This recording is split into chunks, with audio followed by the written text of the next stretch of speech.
Hello everyone, कैसे हैं आप। उम्मीद करता हूं आप अच्छे होंगे और आज की इस क्लास के लिए होंगे तैयार। जैसा कि आप जानते हैं, लूसेंट बुक से हम लोग 1000 MCQ प्रश्न जो सभी एग्ज़ामों के लिए महत्वपूर्ण है वो देख रहे हैं। और कल हमारा क्लास 1 था। क्लास 1 पहले ही हो चुका है। अगर अभी तक आप उस वीडियो को नहीं देखे हैं तो पहले जाकर क्लास 1 को देखिए, उसके बाद क्लास 2 को देखिएगा, क्योंकि यह मोस्ट एक्सपेक्टेड क्वेश्चन है जो आपके RRB, NTPC और SSC के लिए बहुत ही महत्वपूर्ण है। तो चलिए आज के 51 नंबर प्रश्न से हम लोग स्टार्ट करते हैं। हमारा प्रश्न है, भारत का राष्ट्रीय पशु कौन सा है? तो बाघ। यह बच्चा जानता है कि भारत का राष्ट्रीय पशु बाघ है। अगला है, भारत का राष्ट्रीय पक्षी कौन सा है? तो भारत का राष्ट्रीय पक्षी मोर है। अगला प्रश्न है, भारत का राष्ट्रीय जलीय जीव कौन सा है? तो गंगा डॉल्फिन इसका राइट आंसर हो जाएगा। भारत का जो राष्ट्रीय जलीय जीव है वह गंगा डॉल्फिन है। अगला प्रश्न है, भारत का राष्ट्रीय फूल कौन सा है? तो राष्ट्रीय फल है दोस्तों। राष्ट्रीय फल जो है आम है। फूल की बात की जाए कमल हो जाएगा और पेड़ की बात की जाए बरगद हो जाएगा। तो आप इसे याद रखिएगा कि भारत का राष्ट्रीय फल आम है, भारत का राष्ट्रीय फूल कमल है, भारत का राष्ट्रीय पेड़ बरगद है। अगला प्रश्न है, भारत का राष्ट्रीय खेल कौन सा है? तो भारत का राष्ट्रीय खेल हॉकी है।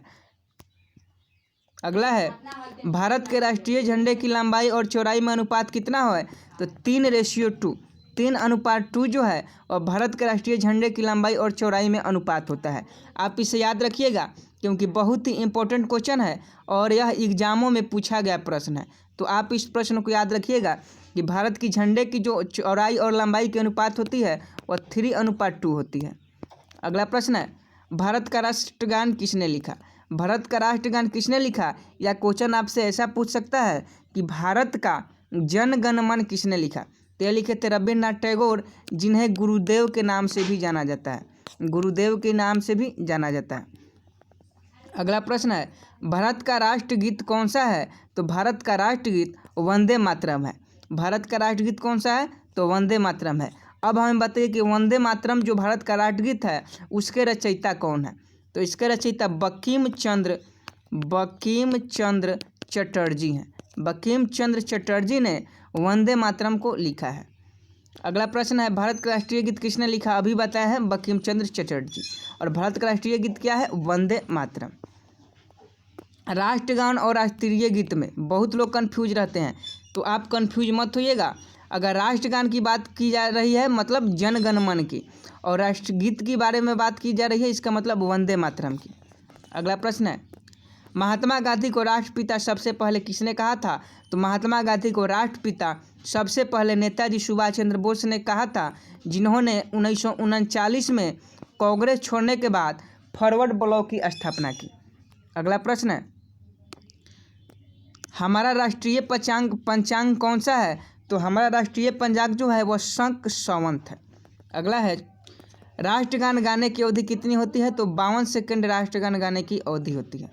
अगला प्रश्न है, रेडियो एक्टिविटा की खोज किसने की थी? तो रेडियो एक्टिविटा की खोज जो है हेनरी बेकरल ने की थी। अगला प्रश्न है, पेसमेकर का संबंध शरीर के किस अंग से है? बहुत ही इंपॉर्टेंट क्वेश्चन है। पेसमेकर का संबंध शरीर के हृदय भाग से है। हृदय जो है उससे संबंधित है पेसमेकर, तो आप इसे याद रखिएगा। अगला प्रश्न है, मानव शरीर की किस ग्रंथि को मास्टर ग्रंथि कहा जाता है? यह क्वेश्चन बहुत ही इजी है।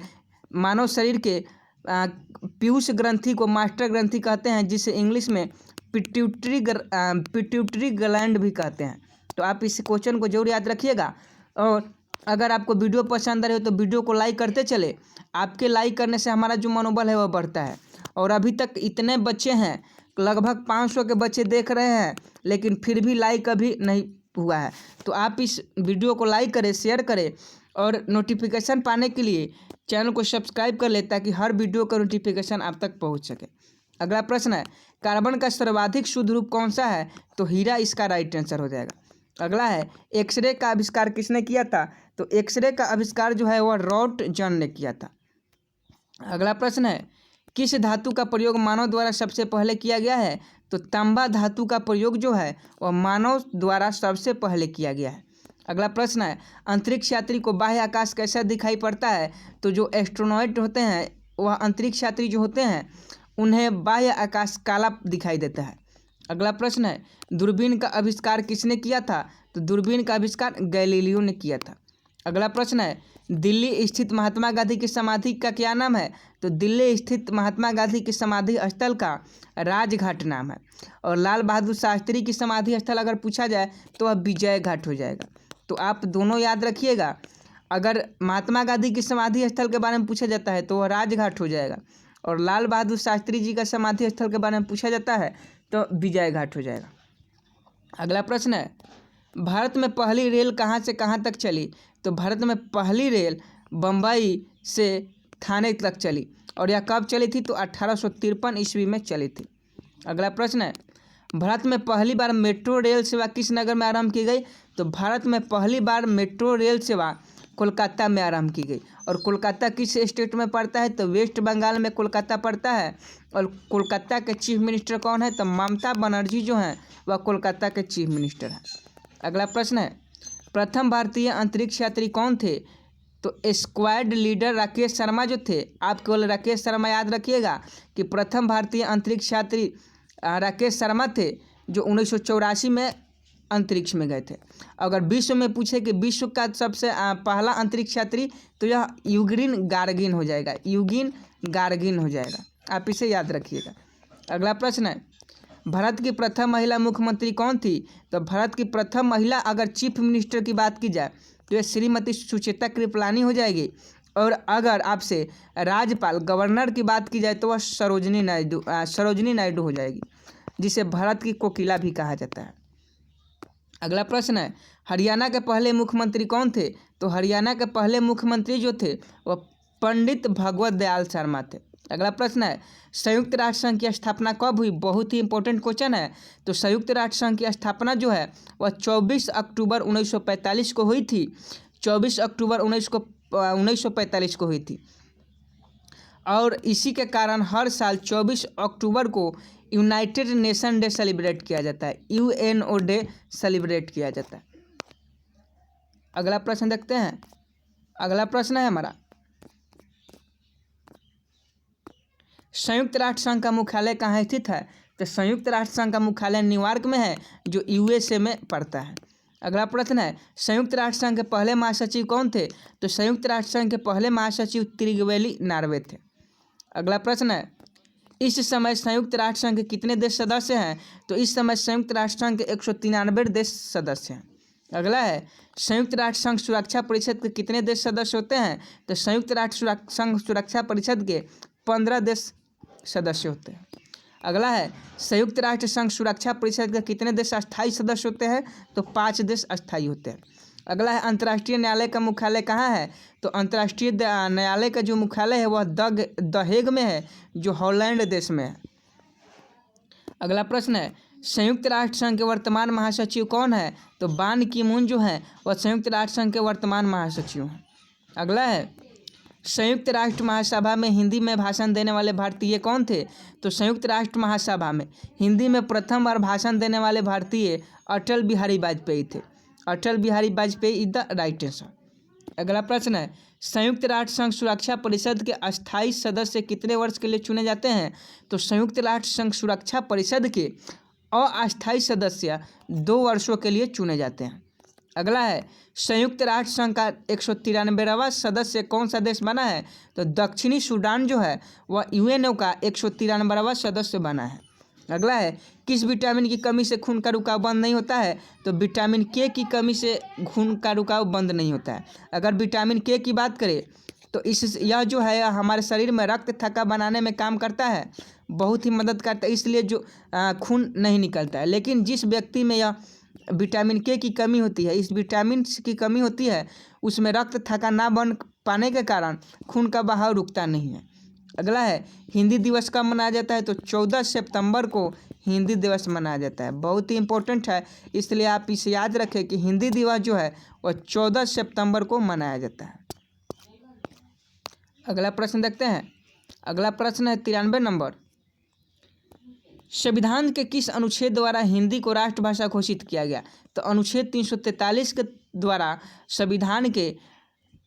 संविधान में हिंदी को राष्ट्रभाषा घोषित किया गया। अगला प्रश्न है, ओलंपिक खेलों की एकल स्पर्धा में स्वर्ण पदक जीतने वाले एकमात्र भारतीय कौन है? तो यह अभिनव बिंद्रा है। अगर आप free download general knowledge PDF book चाहते हैं, अगर आप फ्री में जनरल नॉलेज का बुक चाहते हैं तो आप इस चैनल को सब्सक्राइब कर लीजिए। आप जैसे ही चैनल को सब्सक्राइब करते हैं आपके पास एक लिंक ओपन होगा, आप लिंक पर जाकर वहां से फ्री में बिल्कुल मुफ्त में आप GK बुक डाउनलोड कर सकते हैं, जो आपके RRB, NTPC और SSC के लिए बहुत ही महत्वपूर्ण है। तो चलिए अगला प्रश्न देखते हैं। सुल्तान को मोहब्बत बख्शो यार, लाइक करो वीडियो को। अगला प्रश्न है, ओलंपिक खेलों का आयोजन कितने वर्ष बाद होता है? तो ओलंपिक खेलों का आयोजन 4 वर्ष के बाद होता है। ओलंपिक खेलों का आयोजन 4 वर्ष के बाद होता है। अभी जो होने वाला था वह होने वाला था जापान के टोक्यो शहर में, लेकिन कोरोना वायरस के चलते इसको स्थगित कर दिया गया है। अगला प्रश्न है, सन 2016 में ओलंपिक खेल कहाँ हुए? तो सन 2016 में ओलंपिक खेल रियो डी जेनेरो में हुआ। अगला है, अंतर्राष्ट्रीय मानव अधिकार दिवस कब मनाया जाता है? तो 10 दिसंबर को ह्यूमन राइट्स डे सेलिब्रेट किया जाता है, ह्यूमन राइट्स डे। अगला है, हरियाणा की कौन सी नस्ल की भैंस से प्रसिद्ध है? तो Murrah is the right answer. ऐसे RRB के रेलवे के लिए बहुत ही महत्वपूर्ण क्वेश्चन है। हरियाणा की कौन सी नस्ल की भैंस से प्रसिद्ध है? तो मुर्राह। अगला है, प्रसिद्ध शीतला माता मंदिर कहाँ स्थित है? तो गुड़गांव में है। अगला प्रश्न है, विशाल हरियाणा पार्टी किसने बनाई थी? तो राव बीरेंद्र सिंह ने बनाई थी। तो ये थे आज के हमारे 50 क्वेश्चन। हम लोग जो हैं वह एक वीडियो में 50 क्वेश्चन ही करते हैं, क्योंकि हम कम समय में ज़्यादा तैयारी चाहते हैं, इसलिए हर रोज़ 50 क्वेश्चन हम लोग करेंगे। और लूसेंट बुक का पूरा निचोड़ हम आपको पढ़ाएंगे। अगर लूसेंट बुक से अगर एक भी क्वेश्चन छूट जाता है तो आप इस चैनल को अनसब्सक्राइब कर दीजिएगा। और आपके लिए अगर यह वीडियो फ़ायदेमंद हो, यूजफुल हो, तो आप इस चैनल को बेशक सब्सक्राइब करें और अपने दोस्तों को भी सब्सक्राइब करने के लिए और वीडियो देखने के लिए वीडियो को शेयर करें। और इस वीडियो पर लाइक कीजिए, इस वीडियो को लाइक कीजिए, क्योंकि आप देख रहे हैं लेकिन आप अंगूठे का इस्तेमाल नहीं कर रहे हैं, तो आप अंगूठे का इस्तेमाल कीजिए और वीडियो को लाइक कीजिए। मिलते हैं अगले वीडियो में। यह हमारा क्लास 2 था। अगर इसके पहले आप क्लास 1 नहीं देखे हैं तो आप चैनल पर जाकर क्लास 1 जरूर देख लीजिएगा, क्योंकि क्लास 1 शुरू से देखिएगा तो कोई चीज़ समझ में आएगा, बीच में आइएगा तो कुछ समझ में नहीं आएगा। इसलिए आप शुरू से हम चाहते हैं कि आप शुरू से देखें। तो मिलते हैं नेक्स्ट वीडियो में, तब तक के लिए लाइक कीजिए, शेयर कीजिए, कमेंट कीजिए और चैनल को सब्सक्राइब कर लीजिए।